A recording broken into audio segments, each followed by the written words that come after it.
that's much broader than that. You might have a context that says something like, well, Norwegian extroverts behave in this way, Swedish extroverts behave in this way. All right, there's context there, but it still applies to all Norwegian extroverts and all Swedish extroverts. It's not the same kind of context. Okay, good point. Now, where are we going with this? Where we were going with this, okay, is that, again, there are relations between episodic and semantic memory in much the same way that there are relations between procedural and declarative memory. If it's true that all of our semantic knowledge about the world, the social world, is acquired through perception and learning, then it follows from that all of our semantic knowledge began in episodic memory. Okay, so I meet this person, John, and I observe him behaving in an extroverted way, and I say, well, John behaved in an extroverted way on Thursday, and then I see him again, and he's behaving in an extroverted way again, and I see him a third time, and he's behaving in an extroverted way then as well. Pretty soon, all those little episodes glom together, a technical term, glom together, and pretty soon you've got a semantic statement that says John's an extrovert. Okay, there's no context. There's no context. There's just this flat-footed statement that John is an extrovert. Moreover, all our episodic memories are formed against the background of semantic knowledge. Our world knowledge forms a basis for perception, and it also forms the cognitive basis for episodic memory. Okay, so now, having taken that much time, let's look at a little bit at exactly what memory for a person, or knowledge of a person, would look like in this associative network system. And again, just as a footnote, you can do the same thing with a connectionist network. It's just not nearly as easy to talk about and not nearly as easy to present, and I'm not doing it that way for that reason. But I'm also not doing it that way because almost all of the research in person memory has been based on one or another variant of a straightforward traditional associative network model of memories. So if I ask you what you know about some other person, your roommate, your boyfriend, your wife, whatever, okay, what you'll find is that your knowledge about that person represents a kind of mix of semantic memories, knowledge about what that person is like in general. John is a neurotic extrovert, and episodic memories, your knowledge of specific events and experiences that pertain to that person. John gave a present to Lucy. John stumbled in the parking lot, or whatever it is. So we've got episodic memories of that person's past experiences and actions, and we've got semantic memory, which represents kind of generic knowledge about that person. And the question is, what do person memories look like? Okay, and the answer is, from an associative in the network structure, person memories look kind of like this. You've got a node representing the person, James Bartlett. He's a psychologist at the University of Texas, and for reasons of history, a bunch of us use him as an example in our lectures. Not for any reason, but that's why. Okay, I think it's because it reminds us of William James and Frederick C. Bartlett, but I'm not sure why we do this. It's just not tradition. Okay, and James Bartlett, he's kind and he's thoughtless. Actually, he's not, but that's how we do it. Okay, so that's semantic knowledge about James Bartlett, and then we have some episodic knowledge about James Bartlett too. James Bartlett rescued the kitten, and James Bartlett caused the accident. And there are a whole bunch of other things about him that we know. Now, how do we know this? Okay, well, one way we know this is from work on retrieval from person memory, using a particular kind of paradigm, first introduced by John Anderson a long time ago, in an experiment in which he asked the subjects, I don't think this is on your preliminary version of you, but we only have a couple of these, in an experiment in which he asked the subjects simply to learn a set of simple declarative facts about people in various locations, really stupid stimulus materials, okay? The doctor is in the bank, the fireman is in the park, the lawyer is in the church, and the lawyer is in the park. Notice what the structure of this experiment is. There's only one fact about the doctor, and there's only one fact about the bank. There are two facts about the lawyer, and there are two facts about the park. So you're learning these facts, you're accumulating this knowledge about firemen and lawyers and churches and parks. You're memorizing these sentences to a criterion. You're memorizing these sentences to a criterion of perfect recall. You know this list of facts cold. You can do it in your sleep. Okay. Then Anderson gives you a recognition test in which you have to recognize those statements that you memorized, like the doctor is in the bank, compared to similar statements that you didn't memorize, like the doctor is in the park. Nobody ever makes a mistake in this task. Okay, because that's because the list has been memorized. So what Anderson is interested in is response latency. How long does it take people to recognize studied targets as studied targets? And when you do the experiment, you get what Anderson christened the fan effect in retrieval from episodic memories. Okay, so for example, here we have item type, targets and locations. The doctor is in the park, and you've got targets where you've only got one fact about the target, or you've memorized two facts about the target, or you've memorized three facts about the target. One fact about locations, two facts about a location, three facts about a location. This is called the fan effect in part because notice what happens. The more knowledge you have about a target or a location, the longer it takes you to retrieve any particular fact about that individual.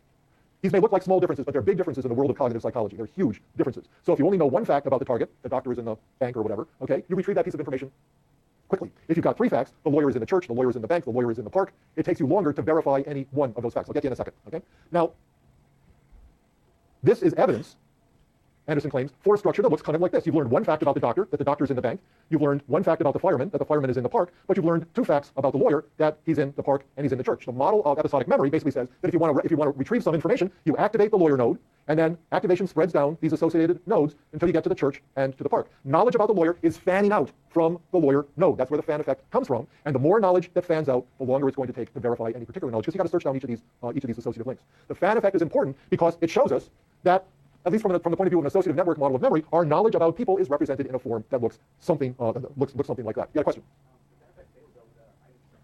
The fan effect fails under some circumstances when the items become linked. Have you taken Psych 122? Okay, well that's good because that's something you would discuss in Psych 122. You got it from someplace else. It all depends on the nature of the items. Okay, if the items are linked together or they're associated together, the fan effect can be abolished if they're all somehow related to each other. Okay, that's right. Unfortunately, that abolition of the fan effect, this is going on way too long, that the abolition of that fan effect only occurs when you don't count false positives.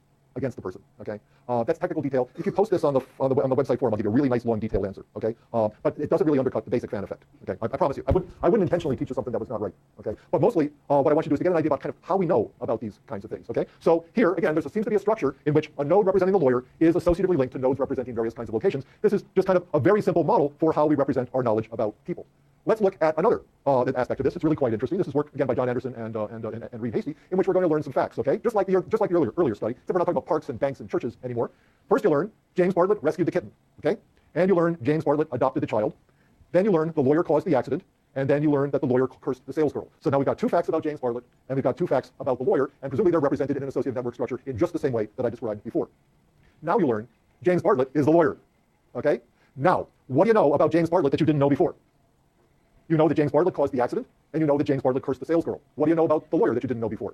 You know that the lawyer rescued the kitten, and the lawyer adopted the child. So now, how do these two different sets of facts get put together in your representation of James Bartlett, right? Now that you've learned these new things. First you establish these pieces of knowledge, and then you got to put them together. Well, one way to think about this is that we've just got two separate representations. One for James Bartlett, who rescued the kitten and adopted the child, and one for the lawyer, who cursed the salesgirl and caused the accident. Now that's fine, except if I now ask you, did James Bartlett curse the salesgirl? You have no way of answering yes to that question, because you have no way of getting from James Bartlett to the salesgirl. We've got to put these representations together somehow. Okay, so one way to do that is to, again, use that technical term, glom the one representation on top of the other, so that we now know that James Bartlett is the lawyer, and James Bartlett rescued the kitten and adopted the child and cursed the salesgirl and caused the accident. Okay, that would allow us to verify the fact is true that James Bartlett cursed the salesgirl, even though that's not a fact that we learned. The other way to represent this is to form a link between the representations we formed to begin with. James Bartlett rescued the kitten and adopted the child. The lawyer cursed the salesgirl and caused the accident, and James Bartlett is the lawyer. Okay, now how would we know which of these is true? We do it by looking at response latencies. How long does it take people to verify the fact that James Bartlett cursed the salesgirl? 1.2, right, okay. If there's a single representation for James Bartlett, then it'll take you no longer to retrieve the fact that James Bartlett cursed the salesgirl than it will to retrieve the fact that James Bartlett rescued the kitten, because there's only one associative link separating them, okay? But if we've linked two separate representations, it's going to take you longer to verify that James Bartlett cursed the salesgirl, because you got to pass through this second associative link. See the logic? Now let's look at the data. Okay, there's the experimental procedure, and here's the data.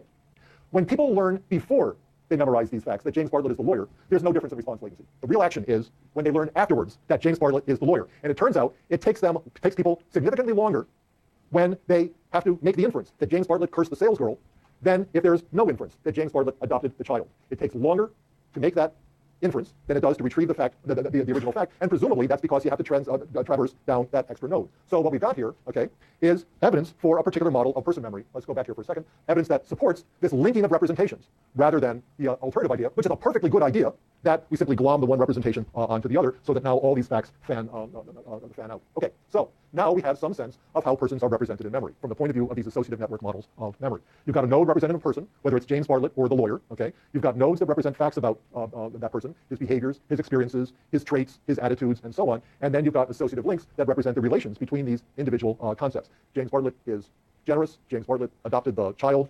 James Bartlett cursed the schoolgirl, the salesgirl, or whatever. This is how we think about the representation of person knowledge in memory. Okay, so again, if the reference is known at the outset, if before you learn any facts about James Bartlett or the lawyer, I tell you, I just want you to know, you're going to learn some facts about James Bartlett, and you're going to learn some facts about the lawyer, and now I want you to know, bear in mind that James Bartlett is the lawyer. If you know that at the outset, you create a single representation that has all of these facts associated with a single James Bartlett node. But if, after learning separate facts about James Bartlett and about the lawyer, I then tell you, by the way, it just so happens that James Bartlett is the lawyer, we get this linked representation. So this representation stays in memory. This representation stays in memory. What happens when I tell you, by the way, James Bartlett is the lawyer, you say, James Bartlett is the lawyer. You establish a new link that connects these two nodes. Again, I'm doing this in part because I think these experiments are cool, which is, I think, my problem, okay? But also because this is how we do cognitive psychology, and this is how we do social cognition when we're trying to derive, use computer simulations or things like that as a medium for writing theories and for testing propositions and for testing hypotheses. This is exactly the way a memory psychologist would think about the representation of memory underlying list learning or sentence learning or story learning kinds of procedures, and we can use exactly those same kinds of methods and exactly the same kind of theoretical apparatus to understand how our knowledge about people is represented in memory. We can use the same associative network format to represent our knowledge about individual people, James Bartlett, John, Lucy, the salesgirl, all these people, as we do for representing our knowledge about cars and trucks and birds and fish and trees and flowers and all those other things that we know something about. next time, after the weekend, after the holiday, we're going to continue this, but we're going to ask a really, really, really interesting question, which is, given that we know things about people in general, that James Bartlett is kind and James Bartlett is ambitious, and that we know things about people in particular, that James Bartlett rescued the kitten and that James Bartlett went up early for tenure, how do we represent trait knowledge about a person, knowledge about a person's generalized personality traits and attitudes, together with knowledge about his or her specific experiences and behaviors? Put another way, how do we connect up what we know generically about a person, if you will, our semantic memory about an individual, with our specific knowledge of his or her behaviors and experiences? How do we put episodic and semantic memory together? That's what we'll do next Wednesday. Have a good weekend, a long weekend, have a good holiday. Remember your presidents, and we'll see you on Wednesday. Thank you very much.